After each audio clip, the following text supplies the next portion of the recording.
तुम्हारे घर आने का बस एक छोटा सा बहाना चाहिए। तुम दोपहर में अपनी प्यारी मीठी नींद लेने जा ही रहे होते हो कि अरे बेटा मैं थोड़ा पास में ही आया था तो सोचा तुम्हारे घर आ जाता हूँ। पर मैं तो जंगलों में रहता हूँ। जंगलों में क्या करने आए थे? कहीं मेरा घर तो जलाने नहीं आए थे? जैसे तुमने मेरा फ्यूचर जलाया मेरे घर वालों को मुझे इंजीनियरिंग करवाने का बोल के। रिश्तेदारों के पास ना एक बहुत भयानक शक्ति है, ये तुम्हारे मम्मी पापा का दिमाग चेंज कर सकते हैं। बच्चा बोल रहा था कि क्रिकेटर बनना है, तो हमने सोचा चलो क्रिकेट एकेडमी ज्वाइन करवा देते हैं।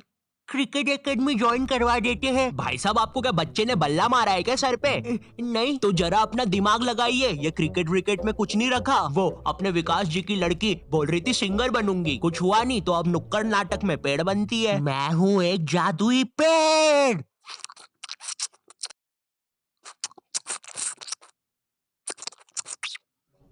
क्या हम ये पेड़ का रोल हटा सकते हैं? वैसे भी ये नाटक खरगोश और नेवले की जुगलबंदी के बारे में है। और क्या मुझे कोई बताएगा इधर असली नेवला किसने छोड़ा?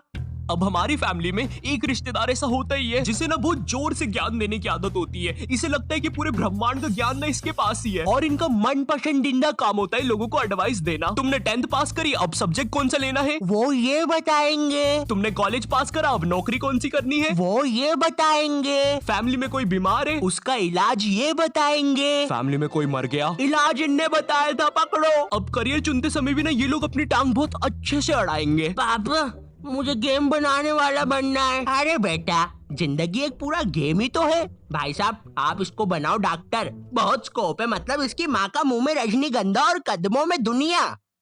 नहीं पापा डॉक्टर जो नहीं पापा, इतनी पढ़ाई से तो मजदूर बन जाऊंगा मैं, लेकिन डॉक्टर से। मुंह में रजनीगंधा कदमों में दुनिया, क्या बात कहे आप? नहीं भाई साहब हाँ। मुंह में रजनीगंधा कदमों में दुनिया। इस वीडियो की स्क्रिप्ट लिखने वाले को तो चप्पलों से मार देना चाहिए। तुम्हें पता है रिश्तेदारों की नजर ना अपने बच्चे से ज्यादा दूसरे के बच्चे पे होती है। कल को अगर कोई कांड भी कर दोगे ना तो एक बार को पुलिस को नहीं पता चलेगा, लेकिन इन्हें जरूर पता चलेगा। अरे ऑफिसर मेरी दादी झूठ बोल रही है, मैंने उनकी 32 से पेट नहीं खुजाई। मिस्टर आयु यू आर अंडर अरेस्ट। लेकिन आपके पास तो मेरे खिलाफ कोई सबूत ही नहीं था। हाँ सबूत नहीं था, लेकिन अब है। मिलो तुम्हारे फूफे से। इनने बिजली के खंबे पे चढ़ के तुम्हारी क्राइम करते हुए फोटोज खींची है। हालांकि वो बात अलग है, खंबे से नीचे उतरते समय इनकी पैंट के साथ चड्डी भी फट गई, लेकिन उसका टेंशन तुम मत लो। पैंट और चड्डी दोनों सही सलामत दर्जी के पास पहुंच चुकी है, वो सुबह तक रफू करके दे देगा। शाम तक। और ये रही तुम्हारी फोटो। गिरफ्तार कर लीजिए मुझे। अब जब भी रिश्तेदार तुम्हारे घर आते हैं तुम्हारे मम्मी पापा तुम्हें उनसे बातचीत करने के लिए बोलते हैं और तुम्हें नहीं पता होता क्या बात करनी है। इतनी अजीब सिचुएशन बनती है ना उस समय। और बेटे कुछ नहीं अंकल, यूं ही।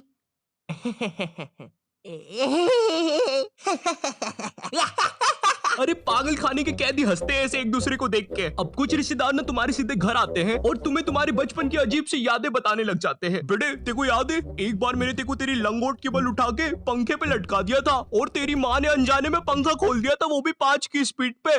मरते मरते बचा था तू। उस समय तुम्हारे दिमाग में बस एक ही बात आ रही होती है, कौन है ये आदमी और बचपन में ये मुझे क्यों मारना चाहता था। बेटे याद है एक बार तू खुले में मूत रहा था तो तेको एक बंदर ने आके पकड़ लिया था। इतनी बेकार यादें बताएंगे तुम्हें बचपन की, और पता नहीं बटवे के कौन से कोने में इनके पास वो फोटो भी रखी होती है।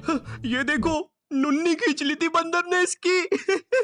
अब ये तो ना फिर भी ठीक है। तुम्हारे साथ कभी ऐसा हुआ है तुम आराम से एक चड्डी में बैठे हो और जेल जैसे कटोरे में दाल चावल खा रहे हो, ठंडी ठंडी हवा चल रही है और सब कुछ मस्त चल रहा है, लेकिन एकदम से तुम्हारे घर पे 10 रिश्तेदार आ जाते हैं। अब जरा सोचो उस चड्डी पे दाल चावल खाते हुए बच्चे पर क्या बीत रही होगी। तुम्हें वहाँ से भागने तक का मौका नहीं दिया जाएगा। भाई पूरा दिमाग सुनने पड़ जाता है इतने सारे रिश्तेदारों के सामने। ए छोटू अपने मालिक को बुलाना तो जरा। मम्मा। अच्छा ये इनका बेटा है। छी अब ये रिश्तेदार ने काफी अलग अलग प्रकार के आते हैं। जैसे फैमिली में कोई बहुत बूढ़ा दादाजी नहीं होता है जिसके दिल की जगह भी बैटरी लगी होती है, इसे परिवार वाले मरने ही नहीं देते। इन्हें कुछ हुआ फट से ऑपरेशन, भाई आधा रोबोट बना के रखा है दादाजी को। उधर दादाजी का 150वां जन्मदिन बनाया जा रहा है। हैप्पी बर्थडे दादाजी। वो दादाजी बेचारा अपनी बैटरी के दोनों वायर पकड़ के बोल रहा है, बेटा मार दो मुझे प्लीज, कोई मार दो। अब पीछे तुम्हारे पापा तुम्हें कोल्ड ड्रिंक उड़ाने से मना कर रहे हैं, क्योंकि अगर कोल्ड ड्रिंक का एक भी बूंद दादाजी की बैटरी पे गिरा तो तुम्हारा दादाजी टाइम बम की तरह फट जाएगा। खैर जो भी कह लो, रिश्तेदार हमारे घर से जाते समय अपनी पोटली से थोड़ा धन वो हमें भी दे के जाते हैं, भले वो 20 रुपए का लुल्ली नोट हो या 100 रुपए का करारा नोट हो। पर सवाल यहाँ पे ये नहीं है, सवाल ये है कि रिश्तेदारों के साथ इतनी मारामारी के बाद क्या वो 20 रुपए का लुल्ली नोट काफी था या नहीं, मुझे नहीं पता। मुझे बस एक चीज पता है, सब्सक्राइब करो, चाहे तो ये 20 रुपए का लुल्ली नोट ले लो।